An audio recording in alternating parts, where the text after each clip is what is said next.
On the 15th of November 1968, the Irish Rose left the port of Dublin on its way to West Africa.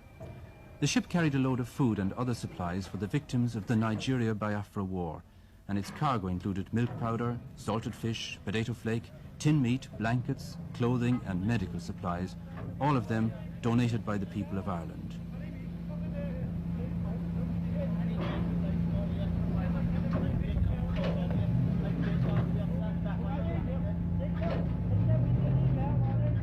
The Irish Rose was the third shipload of supplies sent out of Ireland in the last few months through the agency of the Joint Biafra Famine Appeal. The Irish contribution has been a part, and a very important part, of the stream of goods and money that have been channeled into Biafra through the nightly airlift. It's no exaggeration to say that during the past 6 months, these night flights to Uli and the ships that provisioned them have kept a whole people alive.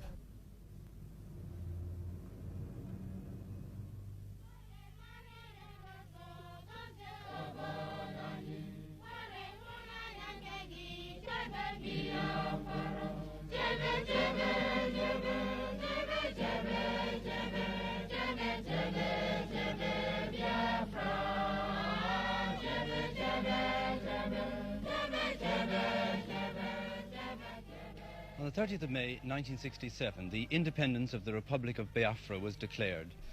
I won't say that a new country was added to the map, since few map makers thought it worth their while bothering with the country which seemed certainly doomed to early annihilation. But today, the Republic of Biafra still survives, despite the loss of 5/6 of their territory, the loss of all their big towns, despite 18 months of continuous warfare, despite the death of hundreds of thousands, perhaps millions of their fellow citizens. The people of Biafra are still independent. The roads are thronged with refugees. Hunger and poverty are everywhere. One thing alone remains undiminished: the sheer naked will to survive. Every aspect of life in Biafra today is dominated by the fact of war. At Esnahita, for instance, Mass is usually said in the open air. The church is far too small to hold the congregation, especially since everyone wants to attend the earliest Mass for fear of the bombers that come over as soon as the sun is fully risen. Today is a feast of Our Lady, and there's especially large attendance. The sermon is in praise of the Mary girls, the members of the Sodality of Our Lady. And our own Mary girls at the moment are engaged in just that type of work. Many of them are helping in the feeding centres. More than half of the people of Biafra are Christians, and among them Catholics form by far the largest group. The foundations of the church among the Igbo people were laid by an Irishman, Bishop Shanahan, in the early years of this century. His work was continued by other Irish priests and nuns, and they built up an impressive network of churches, convents and schools extending over the whole Igbo territory. Nearly all of them belonged to Bishop Shanahan's own order, the Holy Ghost Fathers, or to the sisterhood he founded to work here, the Holy Rosary Nuns.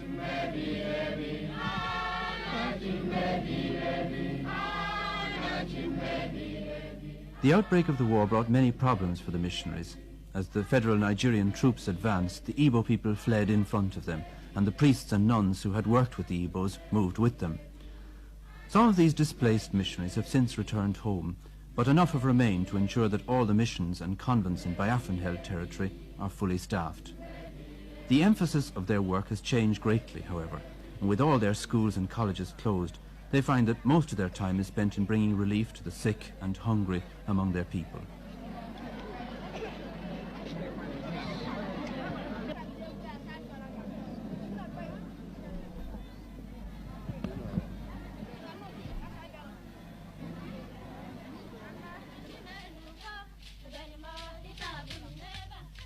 In the little village of Amimo, the Mary girls are celebrating the feast day in their own way.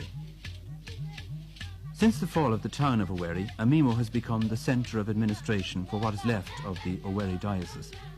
Bishop Joseph Whelan, the Bishop of Owerri, moved here after the capture of the city in September, and he was joined here a few days later by the nuns from the Holy Rosary Hospital at Emekuku. Well, I felt very happy that the nuns took the same decision that we did. They decided that it was their place to stay with the people.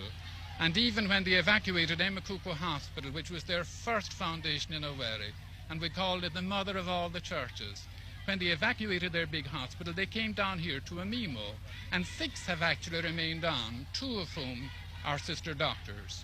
And they usefully put down their time now looking after the sick, visiting the bush, visiting the camps. What effect has the war had on your relationship with the people here? I understand at the beginning of the war that things were rather unpleasant for the missionaries. They were unpleasant because all white men were identified with Britain, and Britain was the enemy. But people soon began to see that we, the missionaries, were staying with our people, that we were anxious to help them, that we were a consolation to them. So they welcome us now, as you can see here today. And also, of course, you're a provider of food. Oh, we're our providers of food for them. We have our feeding centres, and we have helped in a big way to overcome the famine.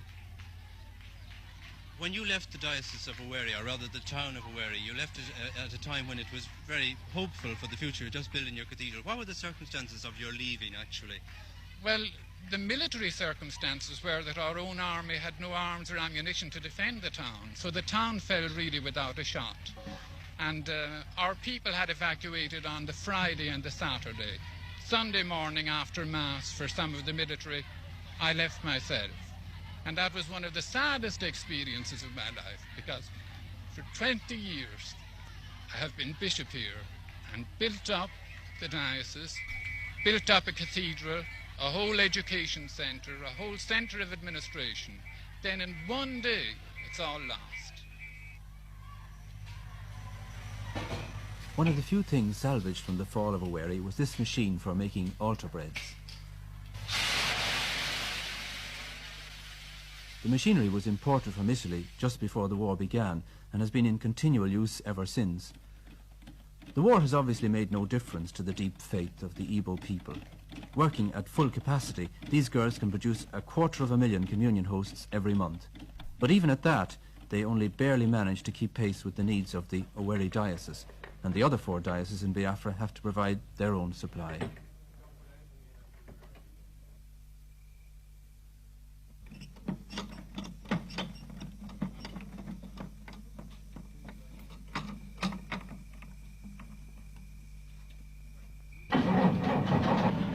The nuns from Emekuku Hospital are now living in a small house at Amimo that was once a teacher's residence.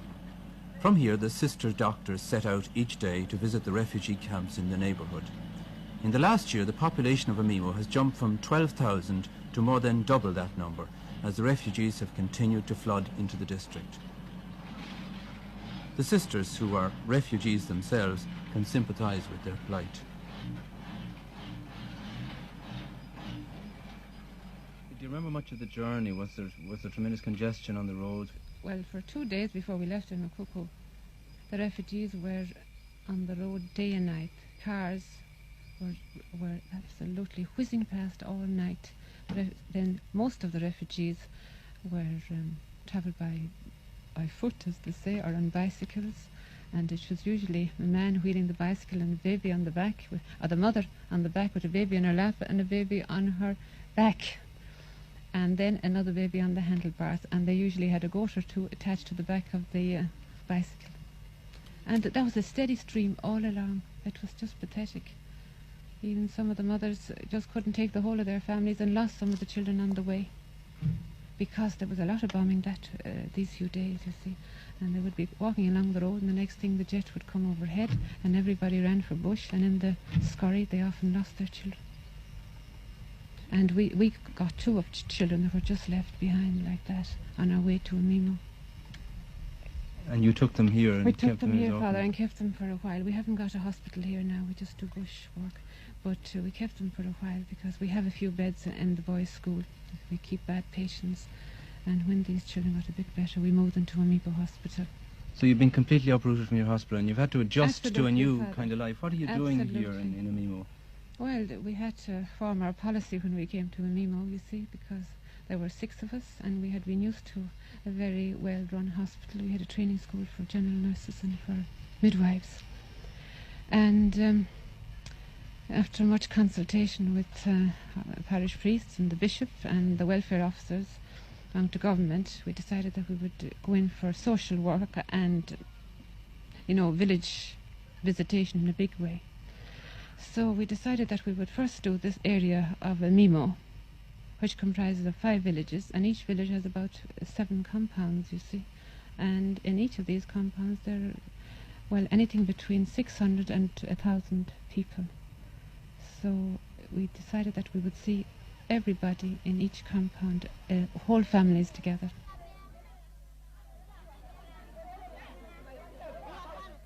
The refugee camp at Ugiri is only about 4 miles from Amimo, but this is the first time that they've had a visit from a doctor. Understandably, it's not too easy to keep them in an orderly line as they await their turn to be examined. These two have worm. These two diarrhea.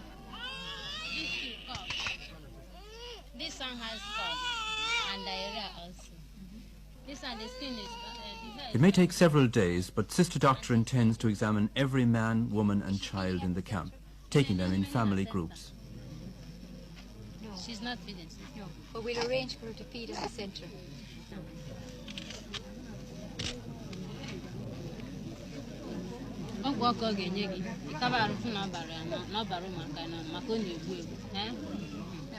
Give her that, nurse.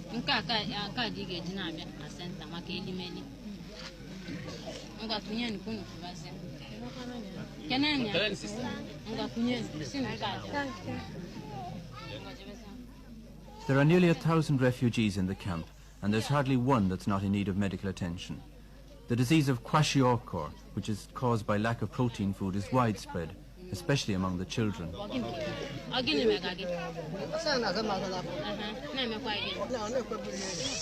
Sister has swelling of the abdomen and loss of appetite and heaviness of the legs.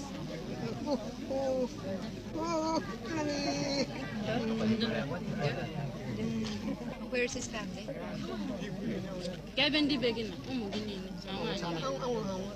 Sister, they have all died. Yes, sister.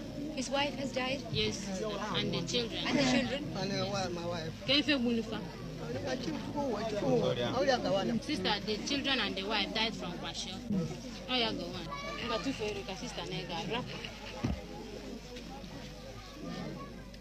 This man is the sole survivor of his family. His wife and children have all died from kwashiorkor, and he himself has the distended stomach and swollen legs that are a sign of the disease. Medicine by itself is of no use to him. Unless he can be given the protein food that he lacks, he will certainly die.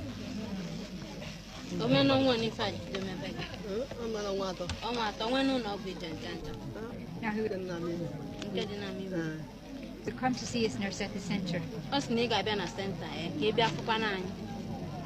No, bring that down now to nurse. The refugees in this camp are from the Port Harcourt area, and somehow it adds an extra dimension of pathos to the scene when one learns that many of them are professional people, teachers, bank officials, civil servants. In Port Harcourt they had comfortable homes, cars, fridges, television sets. Here at Ugiri, even the barest essentials of food, clothing and shelter are lacking.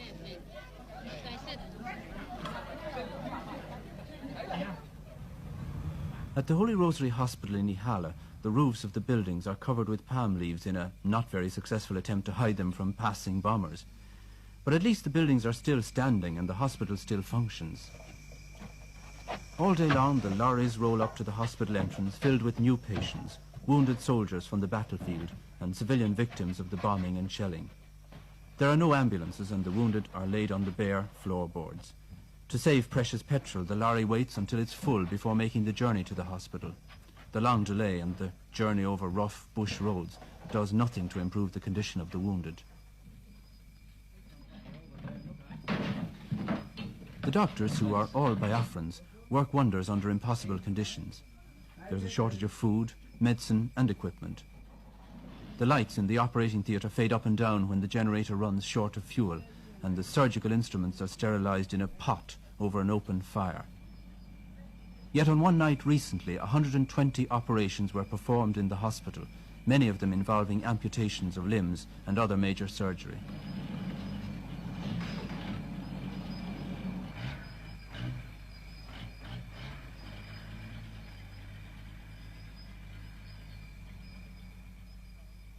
One lorry has barely finished unloading before another draws up with a new set of patients for the hospital. a new set of problems for the matron, Sister Grania. You have a huge number of patients here. Have you enough facilities to deal? I mean, obviously in terms of wards you don't, because they're out in the verandas. No, they're on the verandas, they're under the beds, they're on the beds, they're every conceivable place. Even the premature nursery is now full of soldiers. Every place. What sort of problems does this cause from the nursing point of view? Well, it's very difficult. If you have overcrowding, it's very difficult to nurse the patients properly. I mean, for instance, doing dressings on patients under beds is very difficult. And I mean, if you have many of those, the nurses' backs are ready to break by the time they come to the end of them. And it is difficult. And they seem to be a very brave fellows. The patients themselves, or even... They are. They're very, very. I mean, they seldom complain. The only ones who complain are those who are getting better. When they're really sick, they never complain. How are you managing to feed them? Well, really it's the Red Cross are responsible for that. The feeding, I must say, hasn't been all that very good. But how do you mean hasn't been all that good? Well, they haven't been able to get the things. You see, the season, the food that they eat most is yam, and the yam season has only come in recently. And before that, when the yams were scarce, everything, they couldn't get anything instead of it. But now when they have yam, it is better. But they only get fed once a day, 1 meal a day. But surely it's very hard for people to recover from sickness on that sort of diet. It is, but what we do is we give them free milk. We get free milk in from the Caritas and French Red Cross, and we give them milk as often as we can, and stockfish. Apart from these sort of problems of overcrowding, you have the problem of danger in terms of air raids. You see you have a lot of camouflaging around, and you have bunkers dug here for... Well, since the day we were bombed, I mean, everybody is more or less a bit on edge, and almost every day we have planes, enemy planes passing overhead. But the hospital itself actually was bombed. It was actually, it was How bombed. did that happen? It happened, it was the 4th of September. It just happened one morning about 11 o'clock. Nobody was expecting anything. We heard all right that there was an enemy plane at us below, but we never suspected for a moment that we would be bombed. And about 11 o'clock, this MiG fighter just swept over the hospital, ran 3 times and strafed, and it happened so quickly. It was all over before we realised just how much damage had been done. How much had been done? Were people killed actually? Oh, there were, I'd say, up to about... in the marketplace, I'd say many were killed in the market. In the hospital, not so many, maybe up to about 15. But little children were killed. And was damage done to the wards and to the buildings? The children's ward was the worst. Children's ward got a rocket right through the roof. There was a mother and child killed in bed. And another child was killed in another ward. And another child was cut in half up behind the kitchen. What happened to the hospital after this? How did the people react? Were they unwilling to... Oh, that night, the morning time we had about 140 mothers and children. The night time there were 5. All had run to bush. Just lifted the children and ran to bush. They were terrified. But then gradually they came in the morning and evening for feeding. They would come in for feeding and disappear again, get their medicines and go home. But now they're all back. Things are back to normal.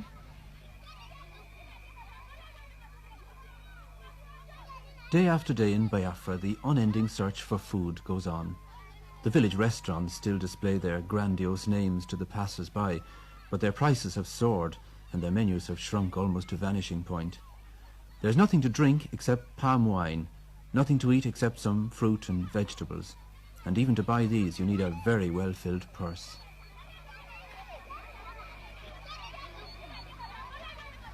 Prices in a Biafran food market today are famine prices. Since the war, they've gone up pretty well beyond any control. A cup of this stuff, gari, which they make to use a sort of porridge, used to cost a penny a cup, now it costs a shilling. Or a yam, the staple food round here, like a big potato, used to cost 6pence each and now can cost anything from 3 shillings to £1.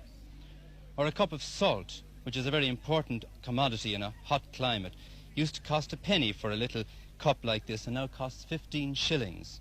Matches used to cost 2pence a box and now cost 5 shillings. Or cigarettes, when you can get them, cost 13 and 6 for 10. That's over 25 shillings for 20. A bar of soap like this used to cost a shilling before the war and now costs 25 shillings. This little heap of dried fish used to cost a penny before the war. You'd use it for flavouring or making soup. Now it costs 15 shillings. Or these lovely fellas here, a pile of snails. You could buy 30 of them for a shilling before the war, and now this lot, just 7, would cost you £1. That is if you happen to like snails. Fresh meat is pretty well unobtainable. You might be lucky to get a chicken, in which case it would cost you £4. But perhaps the most sought after of all is petrol. They call it liquid gold around here, and it costs in the black market £10 a gallon. People still go to market, but these days they do it mainly from habit. Even if there were anything to buy, the prices would put it beyond the reach of all but the wealthiest. The market here at Nguru has an air of unreality about it, as though the real centre of action were somewhere else, and in fact it is. About a quarter of a mile from the Nguru marketplace there's a large convent and school, and it's here that the people come for their food rather than to the once crowded market. The complete breakdown of the traditional system has left them entirely dependent on outside relief agencies like Caritas, the Red Cross and the World Council of Churches. This food centre begins operating shortly after 6 each morning, and it has an average daily attendance of 3,000 women. This morning, each one is given a piece of stockfish to begin with. These dried, salted codfish are probably the most useful of all the relief foods. They are light and easy to handle, and they contain the vital protein that is lacking from the native food. The fish is followed by soup, made from vegetables bought locally.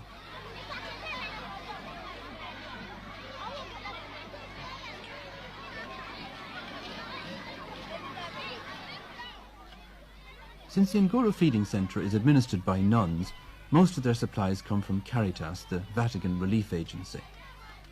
Every night, Caritas planes break the economic blockade and fly in food, medicine and money to the airstrip at Uli. The stockfish comes in Caritas planes, and so do the vitamin tablets distributed by Sister Conrad. For the women of Nguru, the Caritas planes are quite simply a matter of life and death. Just across the road from the Women's Centre, the sisters run another food centre for children and old people. The children begin to gather here while it's still dark, and by sunrise there are up to 4,000 of them, their little bowls and basins ready to receive their one meal of the day. Today they're getting gari, a native food made from cassava roots, and powdered milk from Ireland.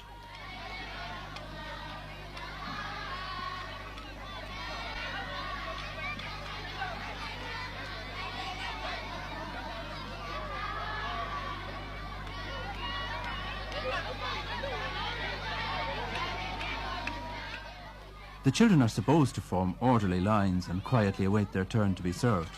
But children are the same all over the world, and Mother Columba and her helpers are soon engulfed in a sea of bobbing brown heads. Order is not restored until it has been made quite clear to all concerned that the last scrap of gari has been scraped from the last bucket, and that there is simply no more to be had. By 9 o'clock, the children are leaving the compound, and on the road outside they meet the last of the women returning from the other feeding centre.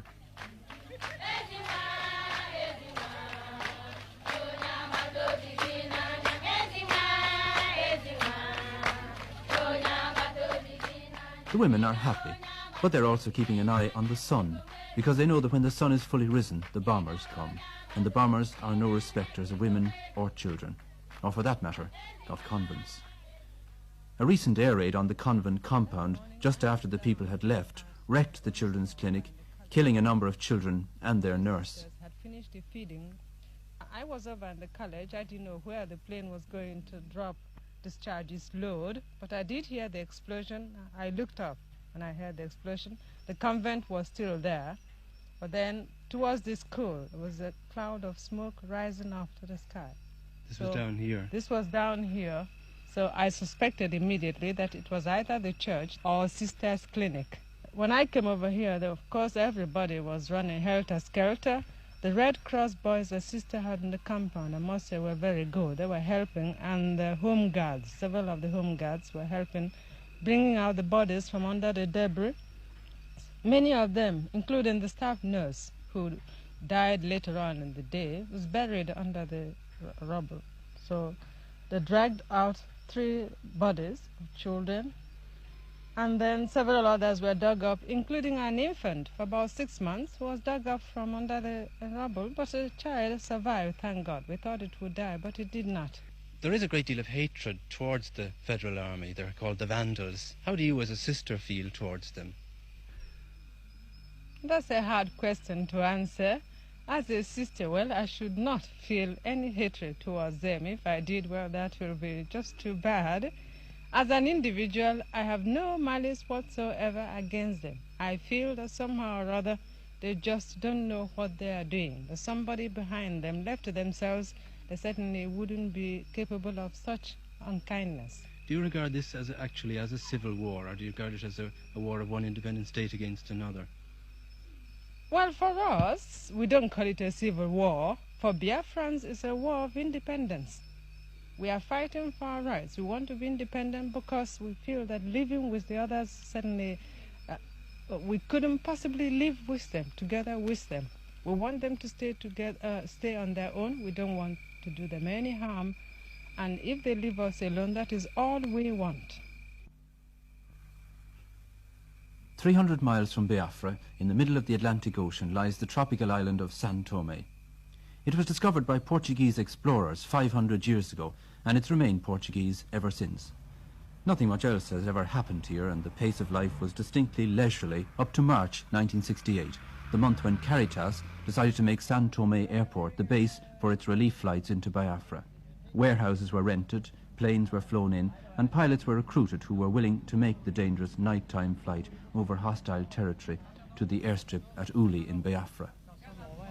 The airport in Biafra is pretty primitive. What are the problems for a pilot landing there? Well, let's say the blackness for one thing, your lack of any reference for depth perception for getting in. The runway is so narrow that it looks longer than it really is. However, it was plenty long. It's, I think, over 7,800 feet long, but being as narrow as it is let's say, a psychological problem. But in fact, they don't switch on the landing lights. When do they switch them on? When we were coming in, they hardly seemed to be on at all. Well, they're not. They turn them off for every... as soon as the plane lands, the lights are turned off, and they're not turned on again until the next plane reports that he is on final. And if they don't turn them on, you don't find the runway. Have you experienced any of the bombing on the runways while you were down? I was there the night of the first night air raid on the ground, but the bombs must have landed a mile or so away. It was either 4 or 6 of them, I don't know. But some of your fellow pilots weren't so lucky. About 2 weeks later, there was a bomb attack. One of our captains was wounded. Co-pilot was badly wounded. Father McGlade was wounded. The Red Cross man over there was wounded. And I think there was about 12 Biafrans killed. I've heard several figures. And 20 to 30 wounded. Well, this is principally why you're so anxious to get airborne again. Yes. So we're like offer less time per target. How many flights in a night do you make? You mean each individual pilot? Well, the normal is 2. And we've got something like, say, stockfish, something fast unloading. I have made 3. How would this compare with the ordinary civil flying? Well, you're pretty tired at the end of 3 shuttles because you've got an awful lot of duty time. So sitting here, waiting to be loaded, being offloaded. So say you fly maybe, say, 10 hours in one night, you've got 4 more hours of waiting for loading and unloading. Are you insured? No. Why? The premiums would be prohibitive. The first plane takes off at about 5:30 Biafran time, and by the time it reaches the Nigerian coast, it's dark. The darkness poses problems for the pilot, but it also gives protection against the Nigerian anti-aircraft guns and fighter planes.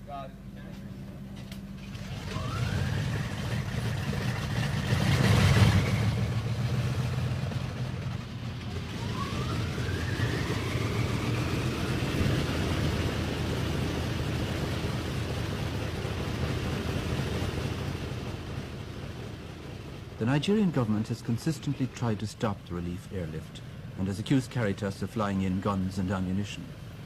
No evidence has ever been produced for these accusations, and Caritas officials firmly deny that their planes carry anything except relief supplies to Biafra.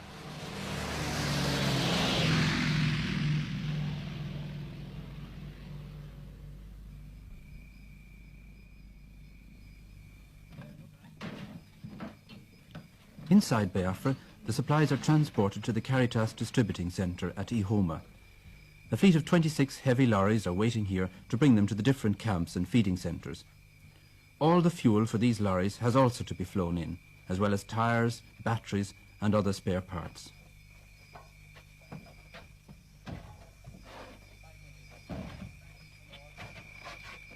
The distribution system is very efficient, mainly because in the missionaries it has a network of local agents who cover the whole country, who are familiar with the people and the conditions they live in, and who are able to direct the relief supplies with the minimum of delay to the places where they're most badly needed.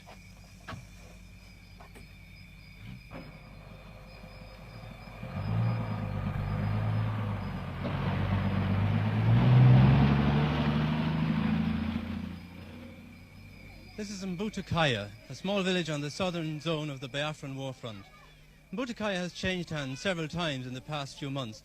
It's part of Biafra now, but the Federal Army is only about 3 miles away down that road, and there was continuous firing, shelling and machine gun fire last night for 4 hours, so its future is very much in the balance.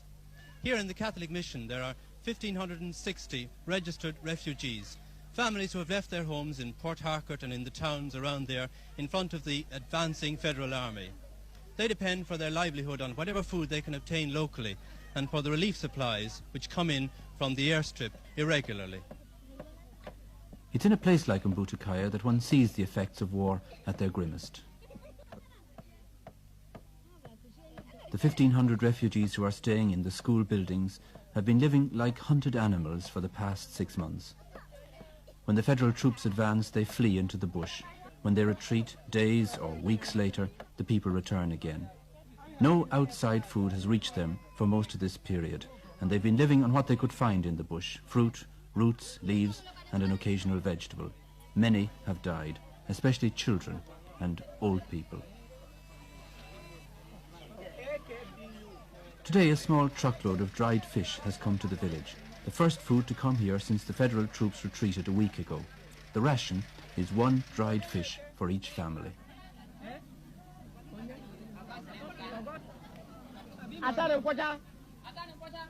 Father Mick Wallace is the priest in charge at Mbutakaya.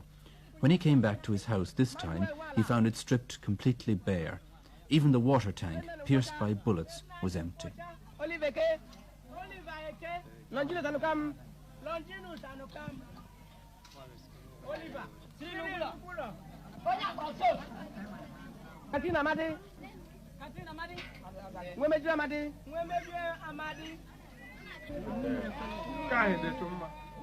The lorry that brought the fish will not go back empty. The driver, Father Doheny, will inspect all the children in the camp and select the worst cases to be brought away for treatment.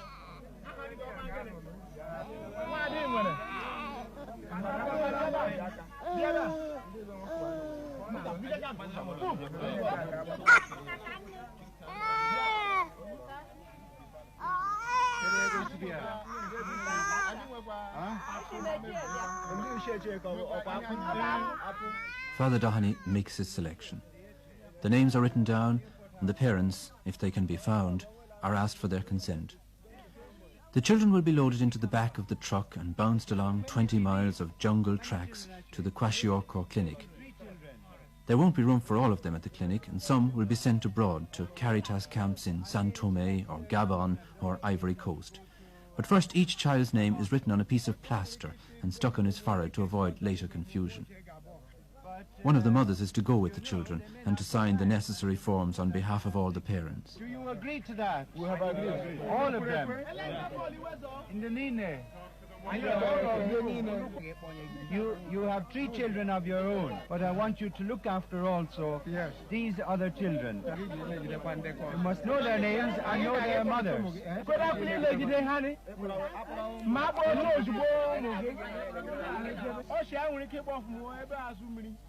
Father Wallace, you've been overrun here by the Federal Army. What's the likelihood of you're actually being cut off here? It's not likely. Why? No, because there are several roads that I can take into the interior of the country, like away from the front, so that I'm no danger really, as long as I have a car with some petrol in it. I only have a few personal things in the house. I have them, keep them in the suitcase all the time, so that if there is any danger, if the Federal Army should make a sudden burst in, I just put the things in the case, put them into the car, call the boy, and away. Not even bother locking the door. Have you had deaths from starvation down here, malnutrition? Oh, plenty, especially of older women, died in the marketplace out there. And some even stayed there when the Federal Army were moving in. Old women, old men. I saw some of them there. I gave them a few pounds as I was passing out myself. I asked them if they were going to move. They said no, that they'd stay here. I don't know what happened to them. I know a lot of them died. But they're not around anymore? I don't see them, no. You see, the people shift around so much, you can't exactly know where they are at any particular time. You lose contact very quick with anybody that you might know, that you might be trying to help. You'd see an old woman today, and tomorrow you'd have something, you'd want to know where she was gone to. Nobody could find you. In the church at Asaba, the final selection of the children takes place. Word has just come through that there's a Red Cross plane flying in tonight from Gabon, which will be able to take 50 children on its way back. Some of the children from Butakaya will be on the plane, together with others who've been examined by the sister doctor and found fit enough to make the long journey.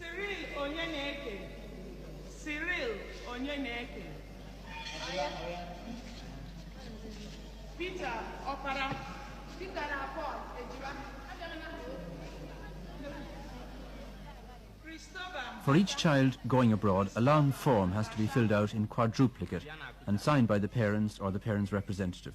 If they can't write, their right thumbprint takes the place of a signature. What is her name? Bibiana Akota.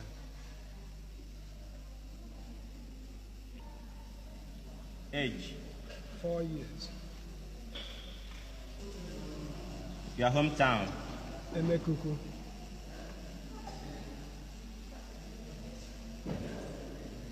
Village?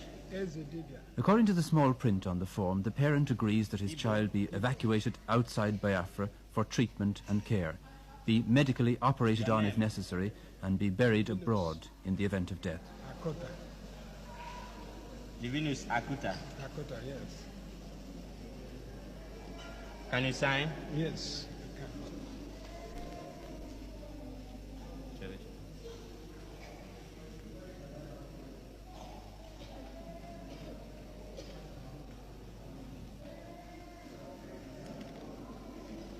Thank you. When the formalities have been completed, the children are taken inside the altar rails and put sitting on the steps of the altar, an action which is not without a certain symbolic significance. Separated from their fathers and mothers, Bibiana and her companions are now the responsibility of Caritas. 84. Fine, good. Before they leave for the airstrip, each child is given a numbered medal for purposes of identification. Almost 3,000 children have so far been taken out of the country by Caritas, and it's necessary to keep accurate records of every one. For the purposes of the journey, Bibiana Akuta has become number 66. The chain is firmly fastened, and she'll not be able to remove it until she reaches her destination.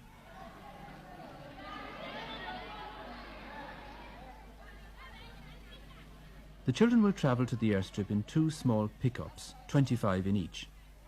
Many of them have legs so badly swollen that they have to be lifted into the van. But these children are the lucky ones. For them, the future holds some hope. For those who stay behind, hope is something that grows dimmer every day.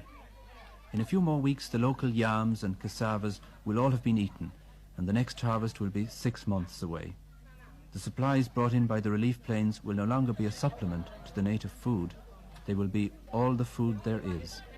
When that day comes, it will bring starvation more widespread and terrible than anything that has gone before.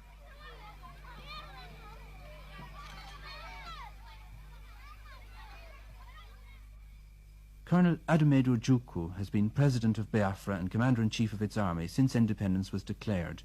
He, more than any other man, is aware of the famine threatening his people and grateful for any help that reaches them from outside. Your Excellency, one of the greatest relief campaigns ever mounted by the Irish people has been mounted in the past few months on behalf of Biafra through Caritas.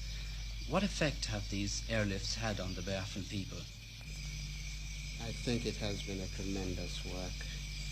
And may I, if you permit me, take this opportunity to thank the Irish people, particularly as this is intended for them, for their generosity, for their deep understanding and humanity,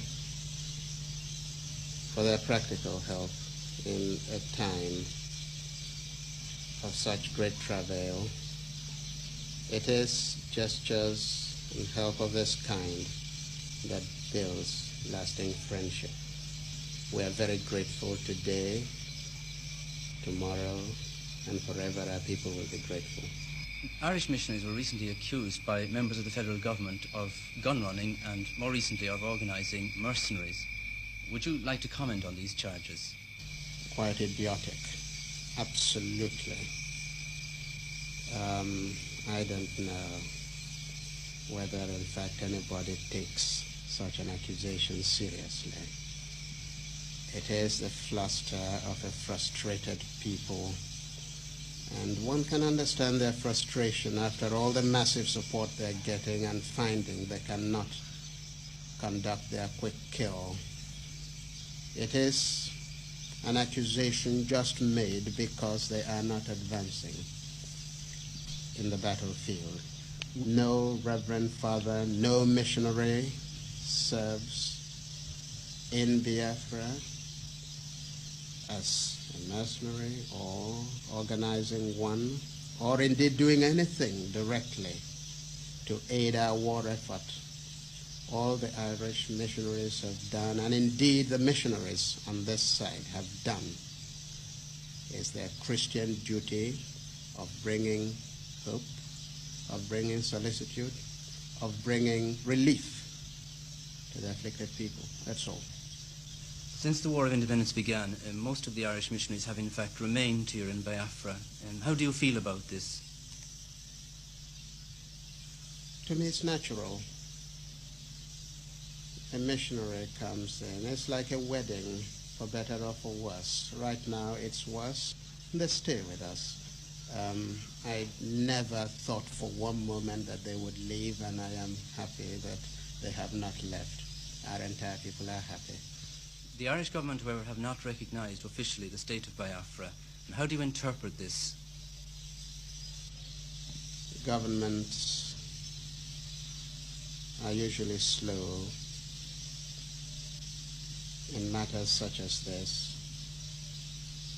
I interpret the reticence of the Irish government as arising from a lack of conviction that a recognition of Biafra at this stage is to her own interest.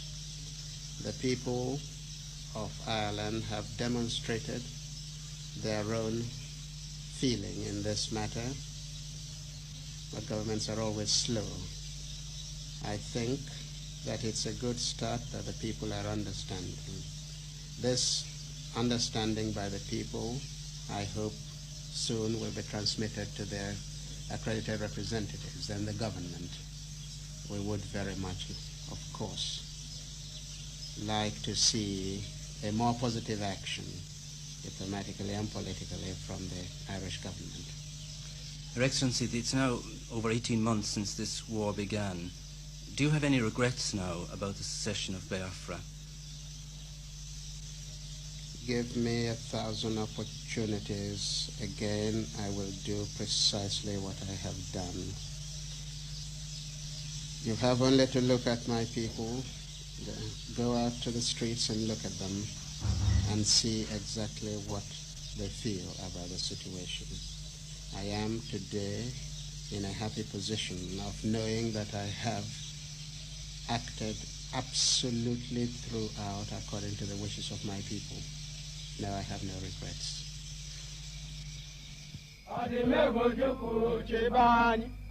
There can be no doubt that the people of Biafra are behind their leader. Soldiers sing the name of Ojukwu as they march along. They may not be winning the war against Nigeria, but at least they're no longer losing it. The war against hunger, however, is going less well. Among the craftsmen of Biafra, only the coffin makers are prospering. Business has been brisk indeed over the past 6 months, and it will become brisker still as the local food supplies are exhausted and the impossibility of feeding a whole people by a nightly airlift becomes apparent. Oh, impossible. After all, we are roughly 10 million in an area the size of Munster. And you couldn't possibly, as Caritas Internationalis have clearly said, we can't feed 10 million people. We can help you. Well, this means certain famine. Oh, then. this means starvation, utter and complete starvation. Even Oxfam, even representatives from England have said within the past week that they estimate that 2 million people would die at the end of 2 months. And that's not over-exaggerated. As a matter of fact, I insist again, and I've written it several times, you couldn't over-exaggerate the hunger problem. You couldn't. Well, can you see no solution then to this at all? The only solution is the one that we have proposed all the time, and that is a ceasefire. After all, there are ports at Port Harcourt, there are ports in Calabar. If shiploads could be brought in, then you could feed the people, but you will never feed them by a nightly airlift. On the island of San Tome, the warehouses are busy from morning to night. The airlift pioneered by Caritas has attracted help from many quarters. The World Council of Churches now bears the cost of every second night, and the two organizations work in close cooperation using the same pilots and planes. Supplies come from many sources, with the Catholic Relief Services of America taking the place of honour. Ireland's Joint Biafra Famine Appeal, England's Oxfam, Germany's Miserior are other organizations that have contributed generously. The International Red Cross have mounted a similar airlift from the island of Fernando Po. Biafra's desperate struggle against starvation seems to have touched the hearts and consciences of the whole world.